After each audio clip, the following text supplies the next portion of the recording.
I don't want to call this a filler episode, and it's obviously a part 1 of 2. I thought very sincerely about going ahead and condensing these into one episode.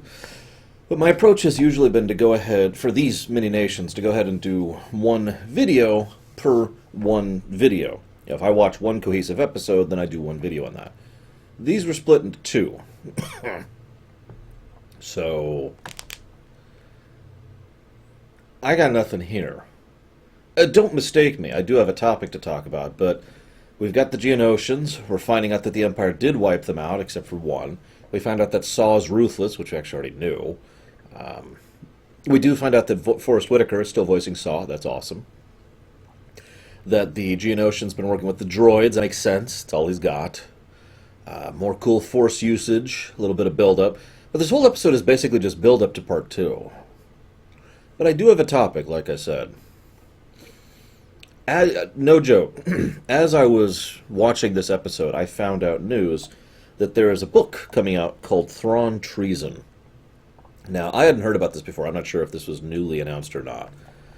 In that book, right at the beginning, it talks about Thrawn meeting with Tarkin, Pavitt, I think, and Krennic. You know, Krennic from Rogue One, about the Death Star project. And Thrawn being tasked to try and deal with one of the issues with the Death Star project in order to protect the funding for his TIE Defender project. A pretty simple bit of internecine mechanism, politics and whatnot.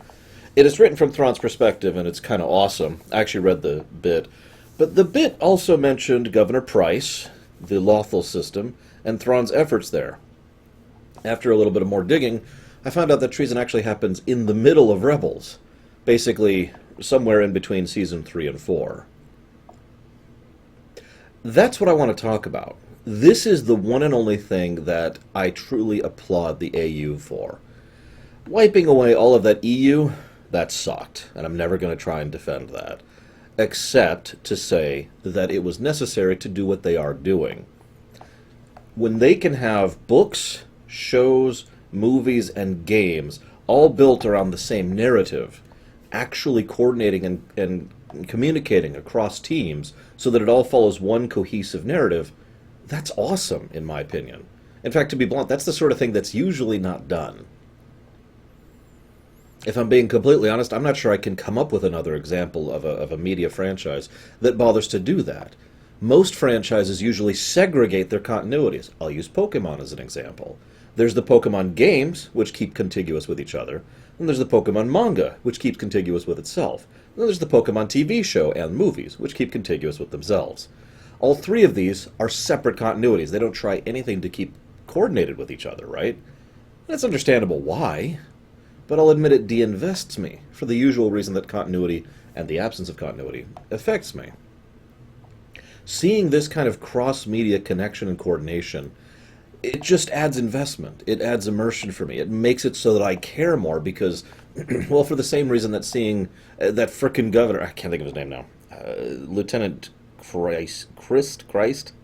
It can't be Christ. The guy Liam O'Brien plays. It's the new replacement for the Commandant, right? Christ? Yeah. Seeing those kind of characters repeatedly, episode to episode, makes me feel like I'm watching an actual story that's unfolding. A series of events that actually make sense and cohese with each other. It makes me care more. Now, you're probably thinking, Lord, why are you bringing all this up with this episode? Because they got Forrest Whitaker to play Saw Gerrera. That means, as of this moment in time, Forrest Whitaker plays the same character across 3 separate mediums. He was in Rogue One, a film. He's in this show, a television show. And he's in Fallen Jedi, God, I can never think of the name of it, the new Star Wars game that's coming out this year, as a video game. Now, obviously, there's also been some cross-continuity. I haven't really been mentioning the comics. I've referenced them a few times. But the comics have been doing this, too, filling in the gaps in a lot of this. We learn a lot more about the various Inquisitors, for example, in the comics. I love this. This just makes me go, yeah, as I see this, and oh, God, it's Saw, and I actually care. You know what I mean? This is the one reason I'm willing to forgive the AU and its wiping away of the EU. Because as long as they maintain this strong sense of continuity, and of course, as long as the stories are actually good, I am with it.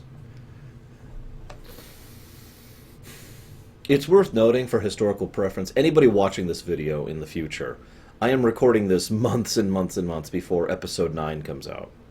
In fact, I'm not even sure we know the name of episode 9 yet. Yeah, we do. It's the last, or the Legacy of Skywalker or something. I can't even remember. It's something about Skywalker. So, we'll see if the movies kind of keep this whole thing going. The main movies. Rogue One? Sure. Solo? Absolutely. Episode 7, 8, and 9? Anyways, that's all I've got for this week. Sorry for going off on a bit of a tangent. I'll see you next time.